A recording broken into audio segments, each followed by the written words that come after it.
siguiendo al Señor. Pueden tomar asiento, hermanos.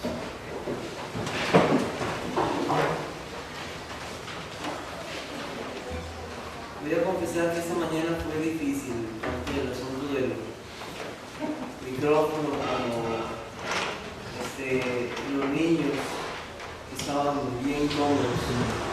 Vamos a tratar de ver cómo podemos ayudar a los padres para que puedan guiar de la mejor manera a sus niños, para que no se vuelva algo genérico, sino que uno entiende que en ocasiones tal vez el niño no se siente bien, pero si es algo a veces constante, se deben de tomar medidas al respecto. Yo quiero que ninguno vaya a entender que no queremos que no vengan, que vengan todos los niños, que vengan los niños. Pero sí deseamos que sus papás también escuchen la palabra de Dios, porque no tiene sentido venir acá y estar entreteniendo a un niño y no escuchar el mensaje. Entonces me preocupa también esa parte. Vamos a pedir al Señor que nos guíe sobre estas cosas. Y la otra cosa es, recuerden que hoy es Día Mundial de Oración por los Perseguidos. Tengo una presentación que tiene imágenes muy fuertes de personas que les han cortado brazos, de hermanos que han sido mutilados. Tengo relatos de pastores en América del Sur, Colombia y otros países donde prácticamente sacaron al pastor de la casa y le dispararon. Hay otro hermano en Asia que siempre lleva una valija a la iglesia con ropa, y es porque la policía lo captura y se lo lleva al psiquiátrico porque le dice que está loco. Entonces él ya va preparado al culto por si lo agarran. Entonces hay relatos realmente fuertes acerca de la persecución a nivel mundial de los creyentes. Voy a dejar una presentación para el miércoles si no la quieren ver, y también nombres de algunos para que oren por ellos. Pero vamos a orar en este momento. Que el Señor cuide de su pueblo, que el Señor les fortalezca en medio de tales persecuciones y tribulaciones, y que nos es concedido tal causa por el nombre de Cristo. Vamos a orar.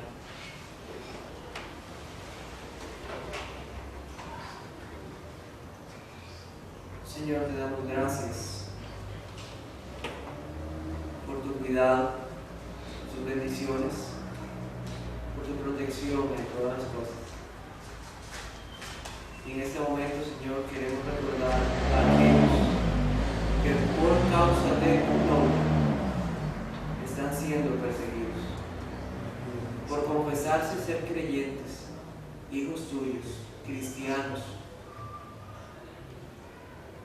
Han sido maltratados, han sido humillados y hasta muchos muertos.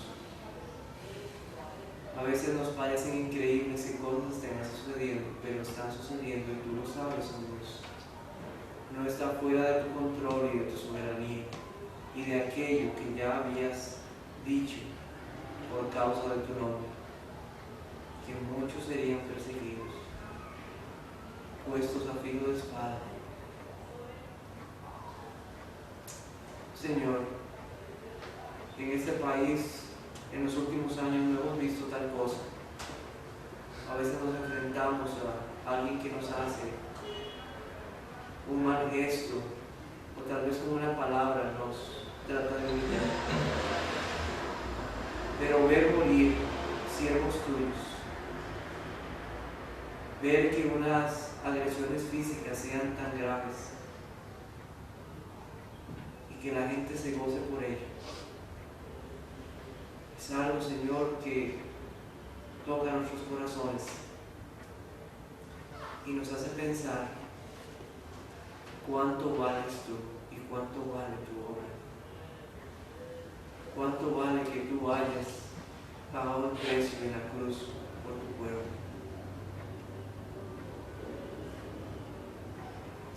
Señor, te rogamos por ellos para que los hagas valientes y que puedan confiar en ti. Que si han de sufrir, Señor, lo hagan mostrando en todo momento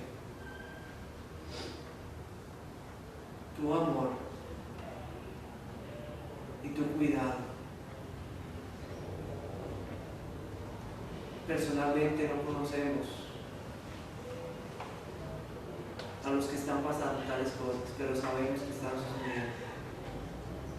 Te rogamos por ellos, por sus familias, para que tú les fortalezcas en la fe. Gracias, Señor, por la esperanza gloriosa que has dado a tu pueblo, porque es una esperanza que no muere, que es una esperanza eterna.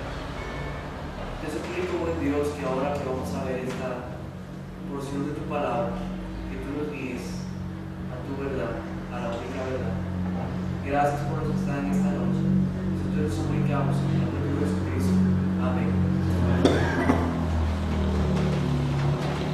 Quiero hacer un repaso rápidamente.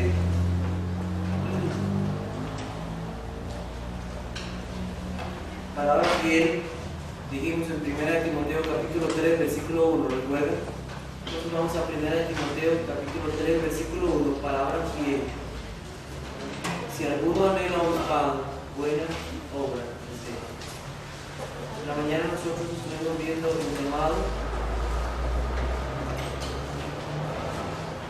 llamado de Dios, llamado del Espíritu Santo a aquellos que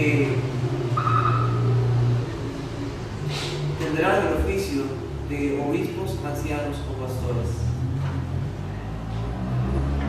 Dijimos que es un llamado verdadero, palabra fiel. Es una palabra fiel, es un llamado verdadero, en el cual no hay duda que es Dios quien demanda que existan hombres que tengan un llamado para realizar su obra. Este llamado, este anhelo es un anhelo fuerte, es un deseo intenso en el corazón. No es un deseo pasajero, no es un deseo que se presenta hoy y mañana se va. Es un deseo constante por la obra de Dios y servible en el oficio del pastor. Dijimos también que esa obra es una obra buena obra desea. Y esa obra es cuidar y alimentar del rebaño de Dios, que lo compró con su propia sangre. Este oficio, como nos dice el primer versículo, obispo, es un oficio para hombres, un oficio para varones, para hombres comprometidos y fieles, hombres que principalmente están comprometidos en amar las almas de aquellos que necesitan ser guiados a Cristo, tanto en la salvación como en la santificación. Nosotros dijimos que esa obra significa que es una buena obra, y en el griego, en el original, se refiere a una obra excelente, una buena obra, algo realmente excelente. La salvación de los hombres y su vida de santificación para la gloria de Dios es una obra que debe realizarse con ánimo pronto y no por ganancia deshonesta. Cuidar y alimentar el rebaño de Dios solo puede hacerse en las fuerzas de Dios y por su palabra. Si nosotros buscamos Hechos capítulo 20, versículo 32,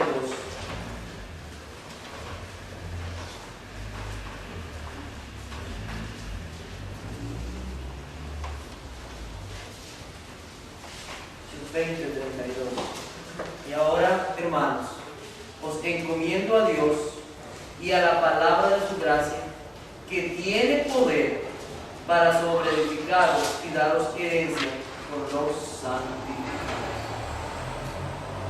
Los pastores, los ancianos, los obispos solo tienen estas maravillosas herramientas que Dios da. Él mismo, su palabra. Ahí es donde deben acudir los hombres que han sido llamados para ser obispos o ser pastores. Ser doctor es algo muy bueno, ¿sabían? Ayudar a las personas que están enfermas. Ser maestro es algo excelente. Enseñar a las personas a leer, a escribir, enseñar a las personas las ciencias o las letras, para que ellos puedan tener trabajos honrados y también ayudar a otros. Es excelente tales cosas que puedan hacerse en tales oficios. Ser ebanista, ser electricista,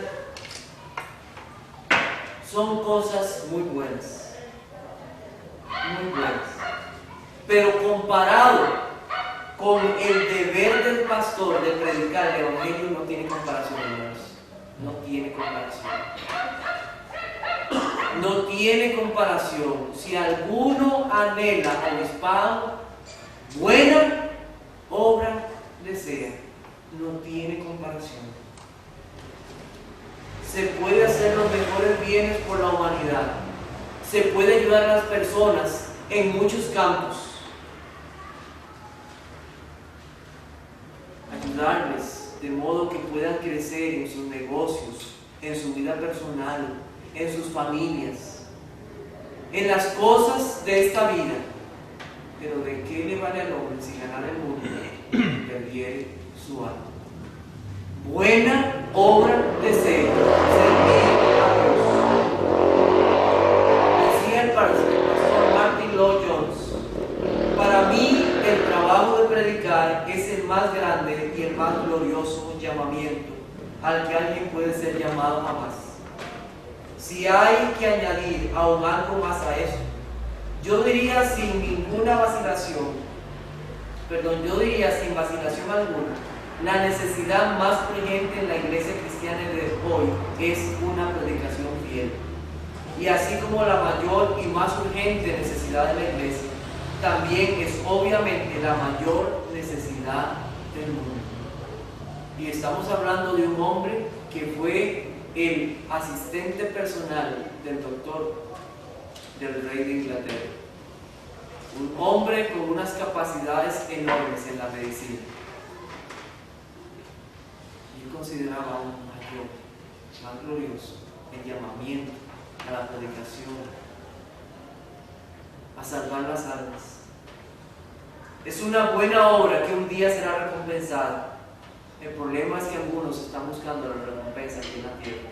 Primera de Pedro, capítulo 5, nos dice algunas cosas con respecto a eso. Primera de Pedro, capítulo 5, versículo 1, dice: ruego a los ancianos que están entre vosotros, yo anciano también con ellos, y testigo de los padecimientos de Cristo, que soy también participante de la gloria que será revelada. Apacentad la grey de Dios que está entre vosotros, cuidando de ella no por fuerza, sino voluntariamente, no por ganancia deshonesta, sino con ánimo pronto, no como teniendo señorío sobre los que están a vuestro cuidado, sino siendo ejemplos de la ley. Y cuando aparezca el príncipe de los pastores, vosotros recibiréis la corona incorruptible.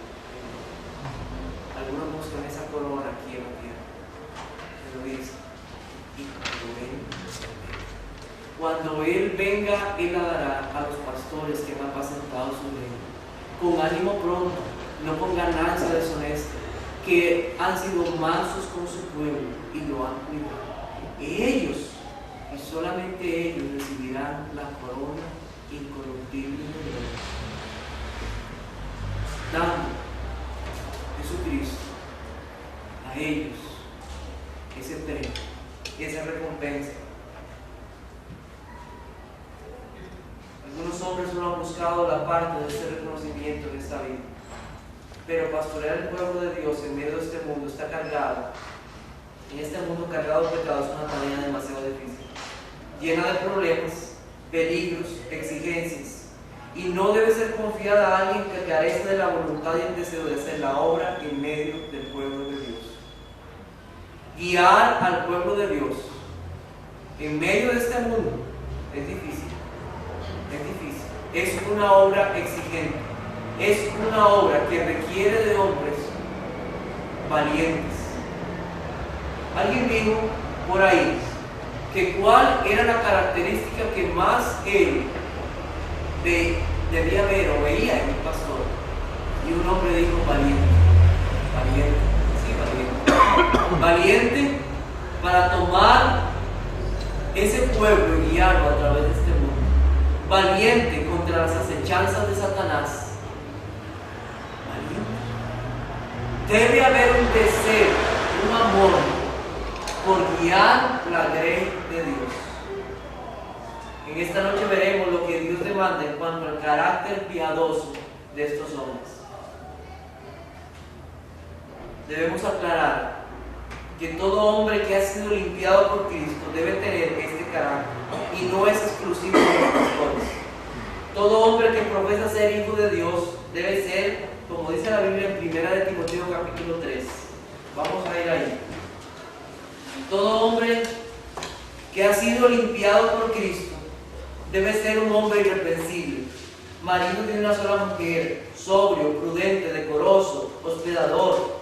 Debe ser un hombre no dado al vino, no pendenciero, no codicioso de ganancias deshonestas, sino amable, apacible, no avaro, que gobierne bien su casa, que tenga a sus hijos en sujeción con toda honestidad. Pues el que no sabe gobernar su propia casa, ¿cómo cuidará de la iglesia de Dios?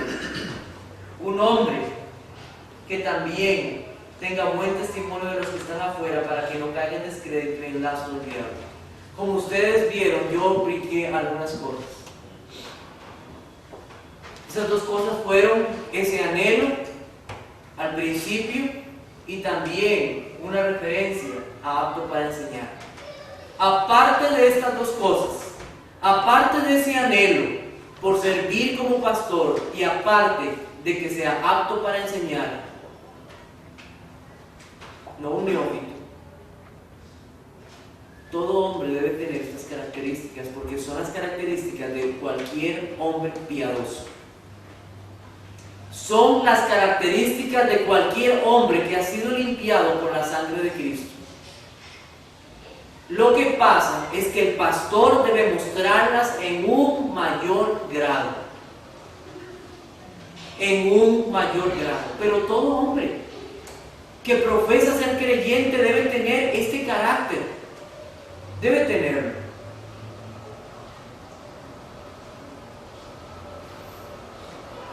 Que Dios nos guíe para no pensar como Samuel.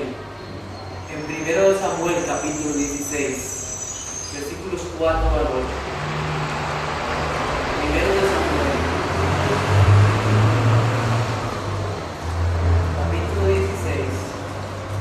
versículos 4 al 8. Hizo pues Samuel como le dijo Jehová, y luego que él llegó a Belén, los ancianos de la ciudad salieron a recibirle con miedo y dijeron: ¿es pacífica tu venida? Él respondió: sí, vengo a ofrecer sacrificio a Jehová, santificaos y venid conmigo al sacrificio. Y santificando él a Isaías sus hijos, los llamó al sacrificio. Y aconteció que cuando ellos vinieron, él vio a Eliab y dijo: de cierto delante de Jehová estás ungido. Y Jehová respondió a Samuel: no mires a su parecer, ni a lo grande de su estatura, porque yo lo desecho. Porque Jehová no mira lo que mira el hombre, pues el hombre mira lo que está delante de sus ojos, pero Jehová mira el corazón. Que el Señor nos libre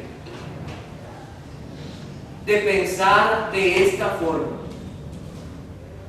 Que nosotros nos sujetemos a la palabra de Dios, que no veamos en un hombre su apariencia, su físico o tal vez su carisma, sino que veamos en un hombre lo que Dios pide de ese hombre.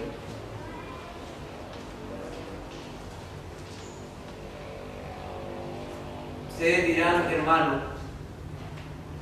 ¿por qué nosotros tenemos que ver esto? Si al final, como usted lo había explicado, son los ancianos los que buscan, o más bien los que examinan a los candidatos a pastores. Sí lo dije, pero quiero decirles algo. La iglesia debe saber quiénes van a ser sus pastores y no debe aceptar a un hombre que no tenga los calificativos que Dios pide. No debe de aceptarlos. Por tanto, la iglesia no será pasiva y nosotros vamos a tener todo un tiempo un mensaje, una explicación acerca de este tema.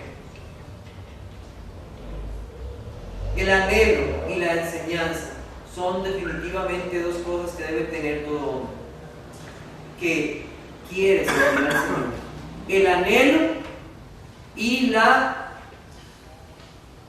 el don de enseñanza.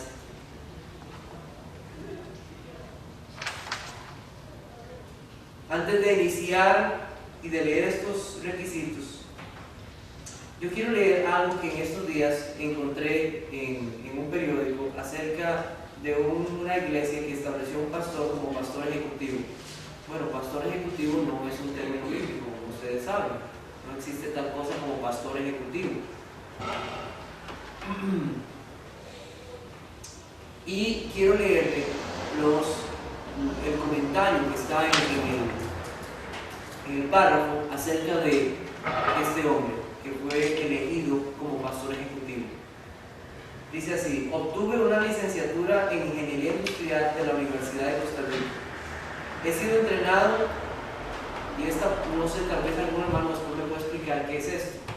He sido entrenado como Six Sigma Black Belt y en metodologías de innovación. Laboré como coordinador en sistemas de calidad en Rainforest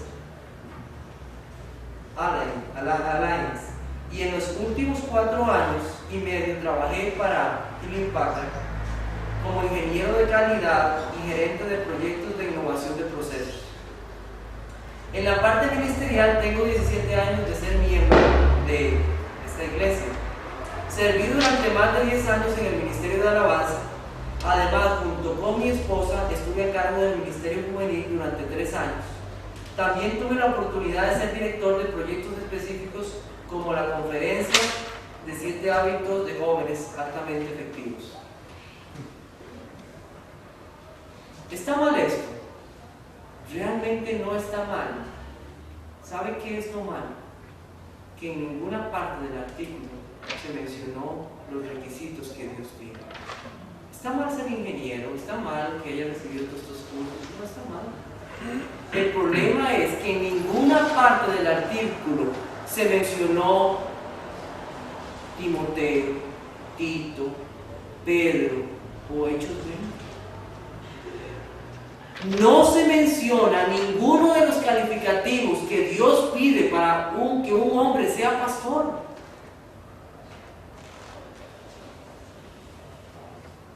Nunca se le preguntó cuál era su anhelo. Nunca se le habló de su carácter piadoso.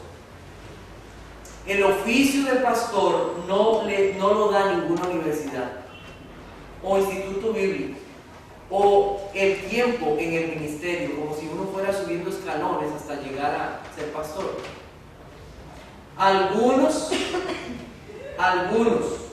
han servido en muchos campos y no necesariamente son llamados a ser pastores. Algunos han sido hasta diáconos y tal vez el Señor los ha llamado a ser pastores. Pero el oficio del pastor no necesariamente tiene que pasar por una serie de escalones jerárquicos o tiene que ser un diploma de la universidad tal. ¿Por qué? Porque es un llamado de Dios por su Espíritu Santo para hacer una buena obra. Pablo decía lo siguiente acerca de su propia vida, Filipenses capítulo 3,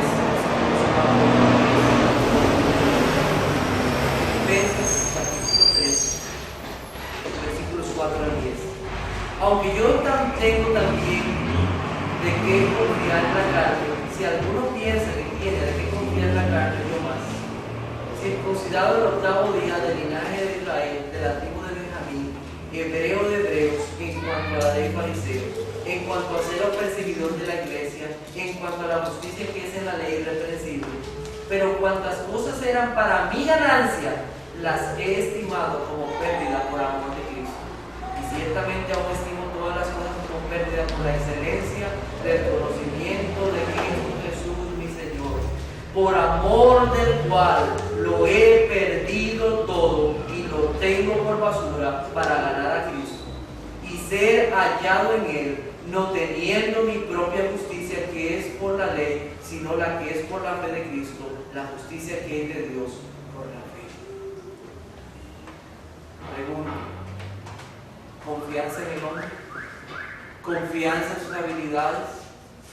¿Confianza completamente en Dios? Eso debe ser el hombre de Dios. Porque así manda Pablo a los ancianos en Hechos capítulo 20, versículo 32. Y ahora os encomiendo a Dios y a su palabra, que son los que tienen poder para solidificaros y daros herencia con los santificados. Dios mismo en su palabra, la palabra de su gracia. Esa es la confianza que puede tener el hombre y no pensar en la confianza en sí mismo.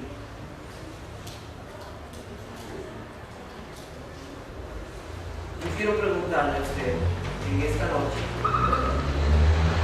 si nosotros quitáramos anhelo y si nosotros quitáramos buen maestro, alguien que pueda enseñar, ¿pasaría usted el examen de 1 de Timoteo capítulo 3? ¿Lo pasaría?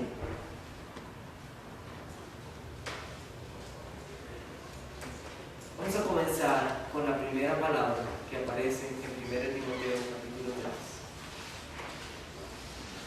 3. Versículo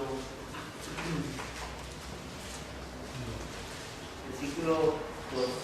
Dice: porque es necesario que el obispo sea irreprensible. Hay una necesidad de que estas cosas sean así. Hay una necesidad. No son cosas en las cuales podemos negociar. Si el hombre de Dios ha de cuidar de lo que Cristo compró con su sangre, son necesarias. La primera palabra que aparece es irreprensible. Anepilentos es la palabra griega para esta palabra, irreprensible. Anepilentos. Usted y yo éramos irreprensibles, ¿sabía? Irreprensible, hermano. Y continuamos en esta vida nosotros siendo pecadores.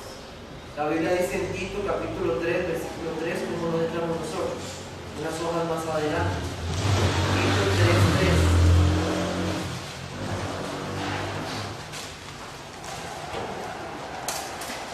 Porque nosotros también éramos en otro tiempo insensatos, rebeldes, extraviados, esclavos de concupiscencias y deleites diversos, viviendo en malicia y envidia, aborrecibles y aborreciéndonos unos a otros.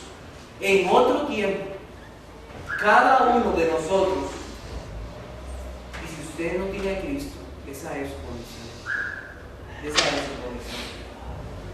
Pero ¿qué se refiere aquí Pablo cuando le dice a Timoteo que el obispo debe ser irreprensible?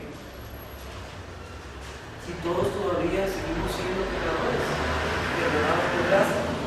Aquí a lo que se refiere es estar libre de cualquier mancha, ofensa o deshonra de carácter o conducta. Libre de cualquier mancha, ofensa o deshonra de carácter o conducta. Es incapaz de ser detenido o tomado en una práctica ofensiva. Lo que está diciendo, no hay nada ahora que le puedan condenar. En otra vida fuimos mentirosos, en otra vida hicimos desobediencias, en otra vida. Pero ahora en Cristo, en este momento, no hay nada por lo cual le puedan acusar directamente y que afecte su vida espiritual. No hay nada. No hay nada en su trabajo, mentiras, no es una persona tramposa, de mal testimonio con su jefe o con las personas de otro sexo. ¿Qué capaces de hacer, deberíamos de ser capaces de dar el número de teléfono de nuestro jefe o de nuestros compañeros y decirle: mire, aquí está, llámelo y pregúntele. ¿Estaría dispuesto a hacer eso? ¿Estaría dispuesto a dar el número de teléfono y decirle: este es mi jefe, pregunte por mí? A su profesor de la universidad o del colegio. Podría ser.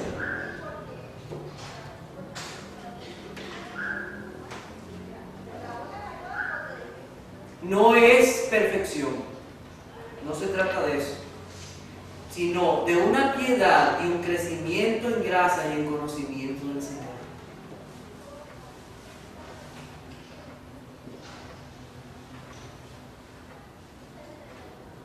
Son personas que no se puede encontrar contra ellos una causa en lo cual los hallen como personas ofensivas, vulgares o abusadoras de otros. Aún la libertad de preguntarle a su esposa: ¿cómo es este hombre?, ¿le ha causado daño a usted siendo creyente? ¿Se comporta él de una forma respetable con usted y con sus hijos? ¿O con su forma de vivir ofende el nombre de Cristo? Cuando un anciano es irreprensible, las críticas no pueden desacreditar su profesión de fe cristiana, ni hacerlo inadecuado para dirigir a otros. Esto no debe ser, como dije, la forma exclusiva del pastor, sino la forma de vivir de cada creyente. Podría yo en esta noche pedir el teléfono de Gustavo, o de su jefe, o de Rigoberto, de José, o de Ronnie. ¿Cómo es este hombre? ¿Cómo es él en su trabajo, en su estudio?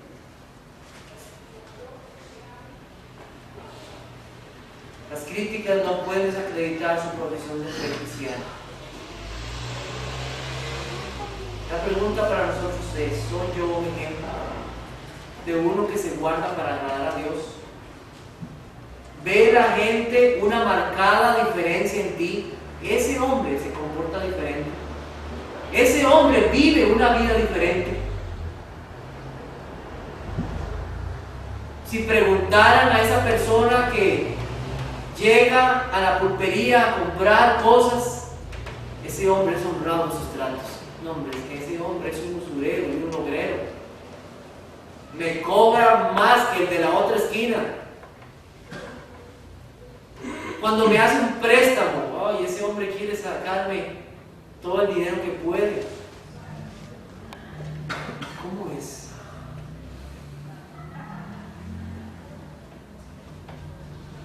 ¿Anhela usted guiar a otros por el camino de la santidad de Dios?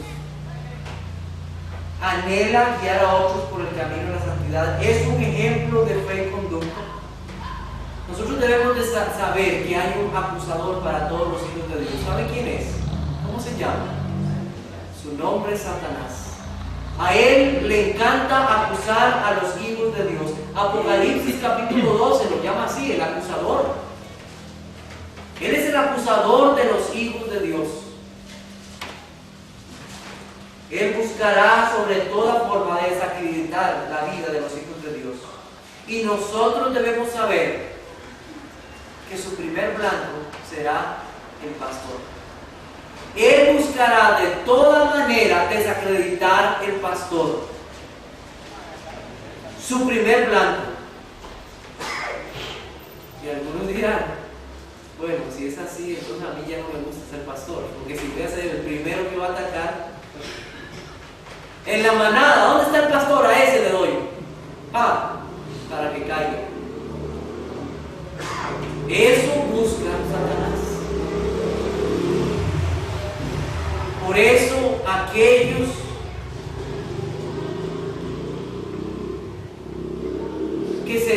librados, según Pedro, son aquellos que viven vidas piadosas. Sabe librar el Señor de tentación a los que son piadosos.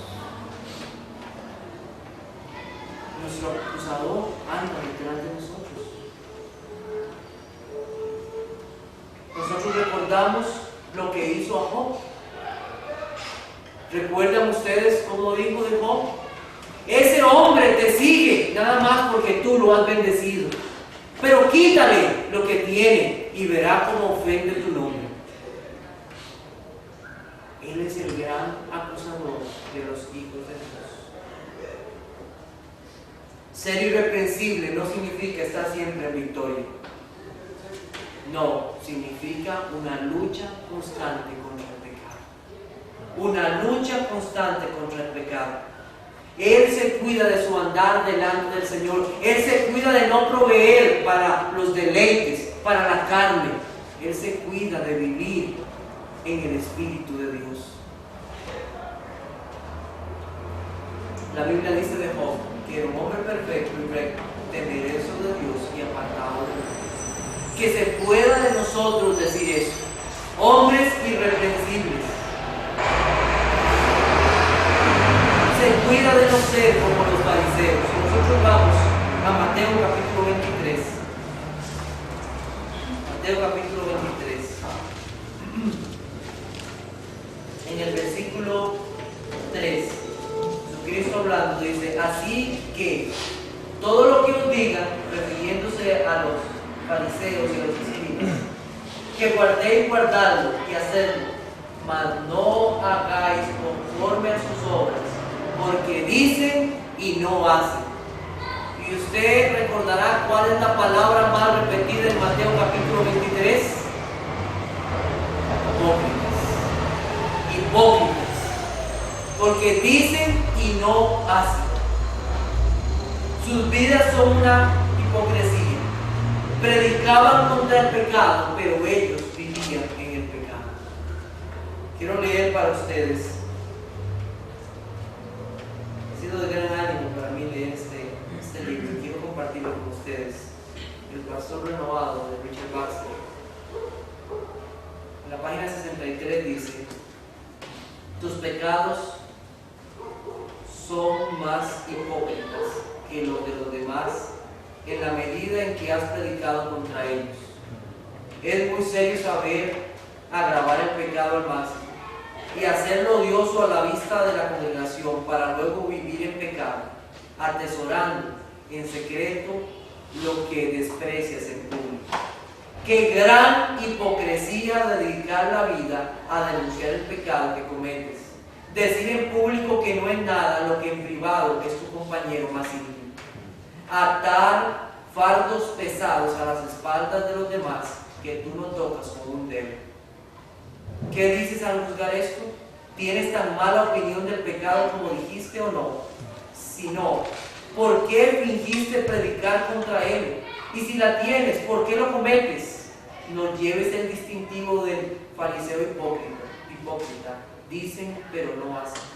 Muchos ministros del Evangelio se verán tan avergonzados que no podrán levantar la vista por esta grave acusación de hipocresía. Tus pecados son más pérfidos que los de los demás en la medida de tu compromiso. Además del compromiso normal del cristiano, tu compromiso como pastor es mucho más profundo. ¿Cuántas veces has denunciado la gravedad y el peligro del pecado, urgiendo a los pecadores a dejarlo? ¿Cuántas veces has proclamado contra él la ira terrible del Señor? Todo esto implica seguramente tu renuncia personal. Cada sermón predicado contra el pecado, cada exhortación, cada confesión por parte de la congregación te compromete a dejarlo. ¿Cuántas veces has testificado abiertamente del carácter odioso y maligno del pecado? Entonces podrás entenderlo a pesar de todas estas profesiones y testimonios tuyos. Es alta traición denunciarlo desde el púlpito para luego entretenerlo en el corazón, cediendo el lugar debido a Dios y prefiriéndolo a la gloria de los santos. Irreprensible, irreprensible. Así así debe ser el hombre de Dios. En segundo lugar, nosotros tenemos que 1 Timoteo pide otro de los calificativos o del carácter del que anhela el obispado. Dice, marido de una sola mujer. Marido de una sola mujer.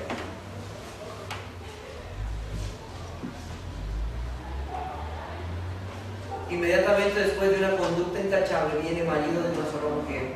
Por lo tanto, es importantísimo en la vida espiritual de un anciano su vida matrimonial y sexual. Las palabras en griego significan mías, una, ginaikos, esposo o mujer, andra, esposa o varón. Esta frase expresa un matrimonio monogámico, fiel y comprometido con una sola mujer. Fiel y comprometido con una sola mujer. Es hombre de una sola mujer. Uno de los pecados que ha hecho más caer a hombres de Dios, ¿saben cuál es? El adulterio. Terriblemente, hombres han caído en el ministerio y iglesias han sido dañadas por este pecado. Doloroso, pero así es. La conducta sexual para el anciano es importantísima y es parte de la vida de todo creyente. Primera de Tesalonicenses capítulo 4.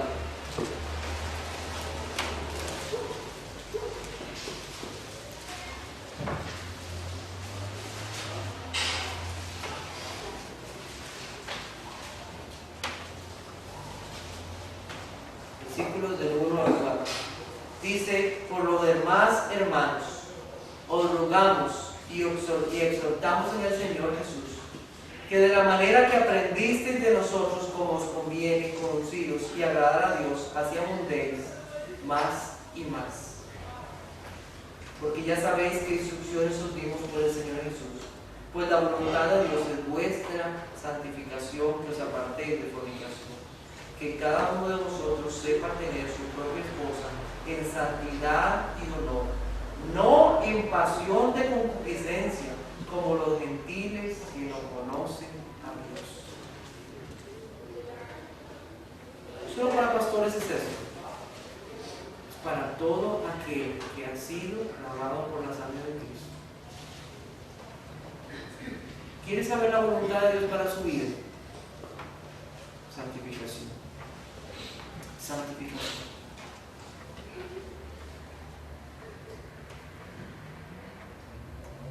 Esta es una de las tentaciones que usa Satanás para atacar a los hijos de Dios, y especialmente a los líderes. Si los líderes pecan en estas cosas, el pueblo seguirá sus pasos. Nosotros recordamos cuán duramente Pablo trató a la iglesia de Corinto por el pecado que había cometido un hombre, teniendo la mujer de su padre, castigado. ¿Qué expresa esto? ¿Qué expresa la idea de 1 de Timoteo? Marido de una sola mujer. Expresa la idea de un hombre que pertenece a ella y ella pertenece a él. Nada más. Su mente y corazón están atados a ella. Nosotros recordamos hace unos meses lo que vimos en Mateo capítulo 5. Mateo capítulo 5, cuando el Señor Jesucristo habló acerca de eso. Oíste que fue dicho, no cometerás adulterio, pero yo os digo que cualquiera que mira a una mujer para codiciarla, ya adulteró con ella en su corazón. Por tanto, si tu ojo derecho en esa ocasión te cae, sácalo y échalo de ti. Pues mejor te es que se pierda uno de tus miembros y no que todo tu cuerpo sea echado al infierno. Hay una urgencia por el pecado, una urgencia, una alarma del Señor. No solamente es pecar físicamente, sino pecar con la mente y el corazón.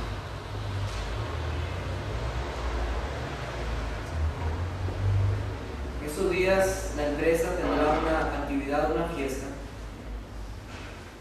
y un compañero anda promoviendo entre los demás, después de la fiesta, visitar algunos lugares no convenientes.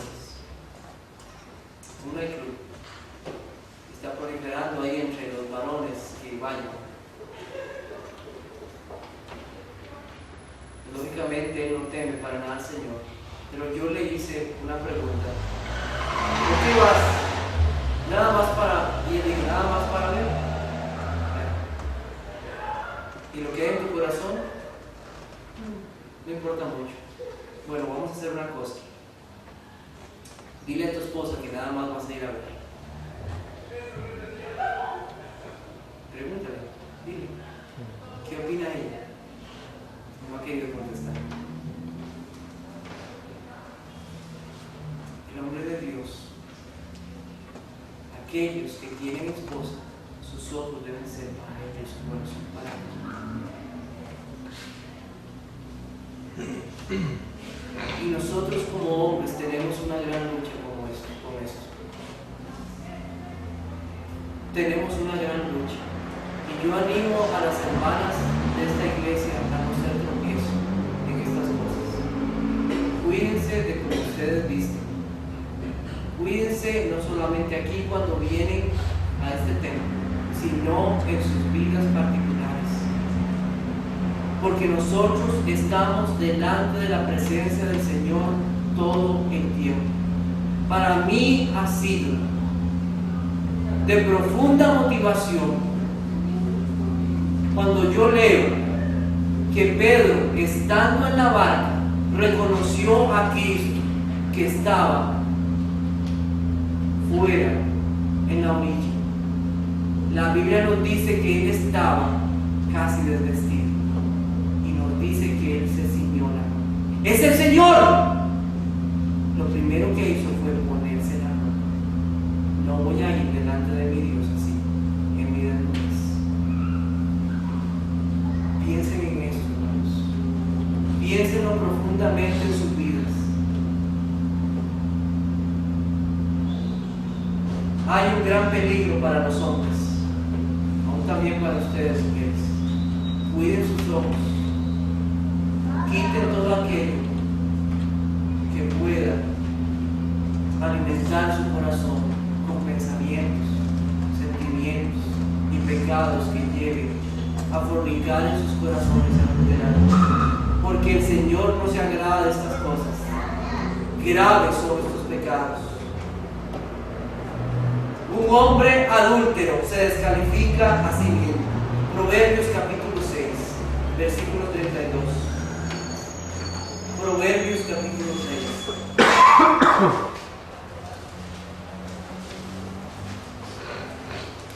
Proverbios capítulo 6, versículo 32 dice: mas el que comete adulterio es falto de entendimiento. Corrompe su alma el que tal hace. Heridas y vergüenza hallará, y escuche esto, y su afrenta nunca será borrada. Hermanos varones, recuerden eso, por favor. ¿Qué estamos diciendo? Estamos diciendo que el hombre de Dios debe ser un hombre irreprensible en su vida matrimonial y sexual. Y nosotros debemos de preguntarnos: ¿qué clase de vida estamos llevando? Ya sea soltero o casado, ¿está sexualmente puro delante del Señor? Los fornicarios y los adúlteros, ¿saben? No tienen entrada en el reino de Dios. Toda impiedad sexual será castigada. Efesios capítulo 5 dice lo siguiente: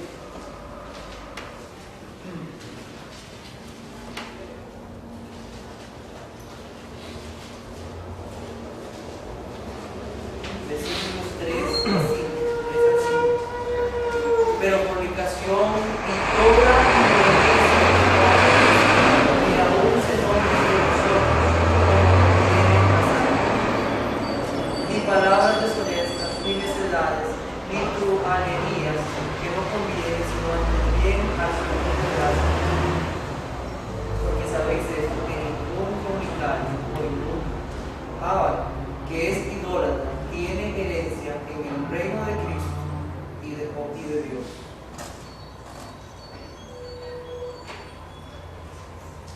Algunos han preguntado si significa que el anciano debe ser casado. Esa pregunta se ha hecho en algunas ocasiones. Entonces, este pasaje en 1 de Timoteo enseña que para ser anciano, el hombre debe ser casado.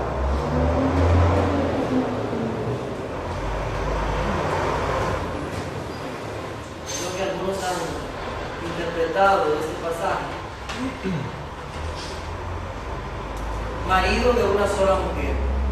Nos enseñamos que el pastor, el obispo o el anciano debe ser casado. Nosotros entonces tendríamos que tener un grave problema con 1 Corintios capítulo 7 versículo 32. Porque 1 Corintios 7:32 dice: quisiera pues que estuvieseis sin congoja. El soltero tiene cuidado de las cosas del Señor, de cómo agradar al Señor. Este pasaje nos habla de la libertad en cuanto a las preocupaciones de cuidar a la esposa. Tanto solteros como casados pueden ser ancianos. Y lo que a algunos les preocupa con respecto a esto es el asunto de dar consejería. De hecho, era lo que más a mí me preocupaba antes. A mí una de las cosas que más me preocupaba con respecto al ser casado era por la consejería. Porque, ¿y cómo iba a aconsejar yo si no era casado? Si venían hombres con preguntas acerca de sus matrimonios, ¿qué haría yo? Fue muy reconfortante para mí saber que no es mi experiencia la que debe ser mi consejera, sino la gracia del Señor y su palabra. Porque siendo soltero o casado, ¿sabe que he dado el mismo consejo? ¿Por qué? Porque no es mi experiencia, sino es la palabra de Dios. Yo creo que es lo mismo que Pablo está haciendo con Timoteo. En capítulo 4, versículo 12, cuando le dice: ninguno tenga en poco tu juventud, sino sé ejemplo de los creyentes en palabra, conducta, amor, espíritu, fe y pureza.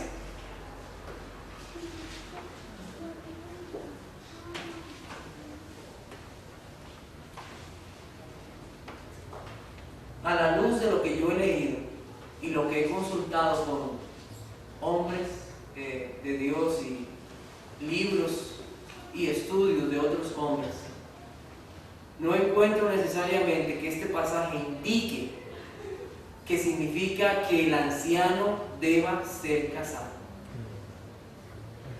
Más bien, debe cuidarse en su vida el hombre casado como el soltero de su vida sexual. Igual los dos. Y si ha de dar consejo, ha de hacerlo en la palabra de Dios y no por experiencias. Puede ser de alguna ayuda, sí, pero él debe confiarse en la palabra de Dios, de acuerdo a lo que dice Hechos capítulo 20 versículo 32. Así nos encomienda Pablo. Algunos piensan que es por la necesidad de que él gobierne bien su casa. El soltero igual debe mostrar orden en su vida. Debe mostrar obediencia a sus padres, cuidado de sus cosas y cómo se comporta en las cosas que el Señor le ha dado. Debe mostrar esas cosas. pero eso lo veremos más adelante. Según el texto que yo he revisado, y tal vez si alguno cree algo diferente, podemos hablarlo, que es lo que yo he estudiado y lo que he entendido a través de muchos textos. Pablo no escribió: el anciano debe ser un hombre que tenga una esposa. No, eso no es lo que dice ahí. El anciano debe ser un hombre que tenga una esposa. No, eso no es lo que dice. ¿Qué es lo que dice? Debe ser marido de una sola mujer. Es como está expresado por Pablo. Él debe ser ejemplo de fidelidad a ella. Tampoco significa un hombre que se ha casado una sola vez. No significa tampoco eso. Si no, tendríamos que tomar los pasajes de la Escritura y quitarlos. El mismo matrimonio está establecido hasta el día de la muerte. Hasta el día de la muerte con esa persona. Entonces no significa tampoco eso. También nosotros tenemos el lado contrario. ¿Cuál es el lado contrario? El lado contrario a esto es el celibato que practica la Iglesia Católica Romana. La Iglesia Católica Romana dice que los hombres que sirven a Dios no deben de casarse. Y esto fue una enseñanza que no es sacada de las Escrituras, sino nada más fue un mandamiento de un papa en estas cosas. Esto no fue una enseñanza bíblica. Nosotros sabemos por la Biblia que Pedro era un hombre casado. Y la Biblia dice en 1 de Pedro, capítulo 5, versículo 1, lo siguiente: ruego a los ancianos que están entre vosotros, yo, anciano, también con ellos. ¿Qué está haciendo Pedro? Él se está poniendo como un anciano entre ellos. Y él era un hombre casado. Por causa del Evangelio, muchos han optado no tener esposa. Pablo pudo hacer esto, pero por causa del Evangelio no lo hizo. El soltero tiene la libertad de estar aún más preocupado por las cosas del Señor. Pero el casado, además de su preocupación por las cosas del Señor, tiene otra preocupación. ¿Cuál es? Su familia o su esposa. Estas dos características que nosotros hemos visto en 1 Timoteo capítulo 3 nos hablan de que Timoteo debía examinar a aquellos que pretendían ser ancianos entre la iglesia.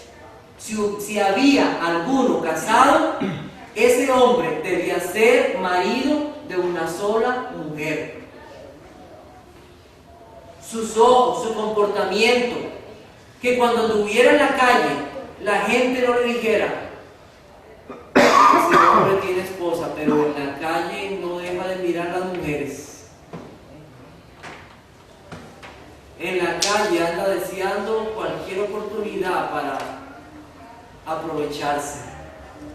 Dice palabras a las mujeres, miradas, comenta con otros hombres otras cosas. No, su corazón está atado a su esposa. Ama a su esposa y vive para ella en un compromiso fiel. Eso es lo que quiere decir. En este momento, él es así. De eso se trata. Marido de una sola mujer. Nosotros vamos a continuar viendo los demás puntos el próximo domingo en la mañana. Que el Señor guíe nuestros corazones a través de este estudio, a través de estas enseñanzas acerca de los calificativos que Dios pide de los hombres que anhelan que los padres. Vamos a orar.